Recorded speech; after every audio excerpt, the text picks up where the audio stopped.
लगातार बढ़ते केसेस के बीच अब स्कूलों को खोलने की तैयारियां शुरू हो गई हैं। स्कूल कैसे खोले जाएं और इस दौरान क्या क्या सावधानी बरतनी होगी, इसे लेकर एनसीईआरटी ने केंद्र सरकार को गाइडलाइंस का ड्राफ्ट सौंप दिया है।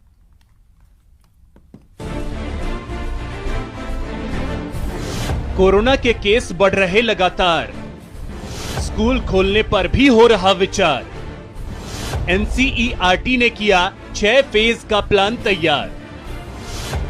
Odd even formula, roll number होगा आधार। लेकिन सबसे बड़ा सवाल, क्या हम पूरी तरह हैं तैयार? 8 जून से अनलॉक 1 का दूसरा फेज शुरू होने के बाद बाजारों में चहल पहल बढ़ गई है। शॉपिंग मॉल की रौनक भी लौटने लगी है। मेन रोड पर चले आइए तो बिल्कुल नहीं लगेगा कि हम कोरोना के खतरे के बीच जी रहे हैं। कहीं कहीं से आई लापरवाही की तस्वीरें तो खौफ पैदा कर रही हैं। कोरोना केस के आंकड़ों पर नजर डालें तो अब देश भर में रोज 10,000 के करीब केस बढ़ रहे हैं। कम्युनिटी स्प्रेड की आशंका भी जताई जाने लगी है।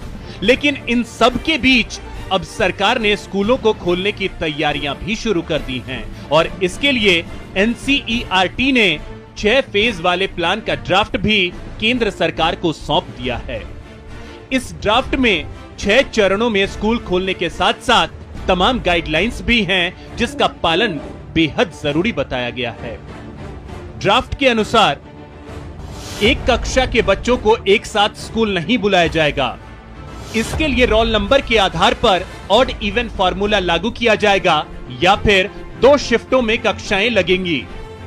बच्चों के स्कूल पहुंचने के समय में भी 10-10 मिनट का अंतराल होगा। ड्राफ्ट में सोशल डिस्टेंसिंग के लिए कक्षाएं खुले मैदान में लगाए जाने का सुझाव दिया गया है। एनसीईआरटी ने जो 6 फेज सरकार को बताए हैं, अब वो भी जान लीजिए। पहला चरण, 11वीं 12वीं की कक्षाएं शुरू होंगी। 1 हफ्ते बाद 9वीं 10वीं की कक्षाएं शुरू होंगी। 2 हफ्ते बाद 6ठी से 8वीं तक की कक्षाएं शुरू होंगी। 3 हफ्ते बाद 3री से 5वीं तक की कक्षाएं शुरू होंगी। 4 हफ्ते बाद 1ली 2री की कक्षाएं शुरू होंगी। 5 हफ्ते बाद अभिभावकों की सहमति से ही नर्सरी केजी की कक्षाएं शुरू की जा सकेंगी। इसके अलावा भी ड्राफ्ट में कई जरूरी गाइडलाइंस पालन करने की सलाह दी गई है, जिसके अनुसार बच्चों के बीच 6 फीट की दूरी होनी चाहिए। क्लासरूम में 30 या 35 बच्चे ही बिठाए जाएं। क्लासरूम में एसी नहीं चलेंगे, दरवाजे खिड़कियां खुली रहेंगी। डेस्क पर नाम लिखा होगा ताकि बच्चे रोज एक ही जगह बैठ सकें। हर 15 दिन में बच्चे की प्रोग्रेस पर अभिभावकों से बात करनी होगी। प्रबंधन सुनिश्चित करेगा कि कमरे रोज सैनिटाइज हो रहे हैं। मॉर्निंग असेंबली और वार्षिकोत्सव जैसे आयोजन नहीं होंगे। स्कूल के बाहर किसी भी तरह के खाने पीने के स्टॉल नहीं लगेंगे। स्टाफ और छात्रों के प्रवेश करने से पहले स्क्रीनिंग अनिवार्य होगी। बच्चे कॉपी, पेन, पेंसिल, खाना शेयर नहीं कर सकेंगे। हर बच्चे के लिए मास्क जरूरी होगा। कहने सुनने में तो एनसीईआरटी का ये गाइडलाइंस ड्राफ्ट बेहतरीन लग रहा है, लेकिन तब बड़ा सवाल यह है कि जहां बड़े और समझदार लोग सोशल डिस्टेंसिंग के गाइडलाइंस की अनदेखी कर रहे हैं, वहां छात्र इन गाइडलाइंस को कितना समझ पाएंगे? क्या बच्चों की सुरक्षा पूरी जिम्मेदारी स्कूल प्रबंधन लेने के लिए तैयार हैं?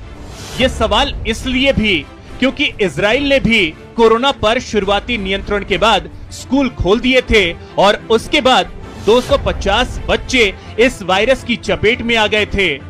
नए केस आने के बाद 6,800 बच्चों को क्वारंटीन करना पड़ा और इजराइल सरकार को स्कूलों को फिर से बंद करने का आदेश जारी करना पड़ा।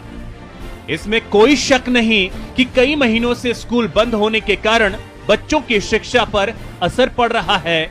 शिक्षा बेहद जरूरी है, इसमें कोई शक नहीं, लेकिन सबसे जरूरी है नौनिहालों की जान। इसलिए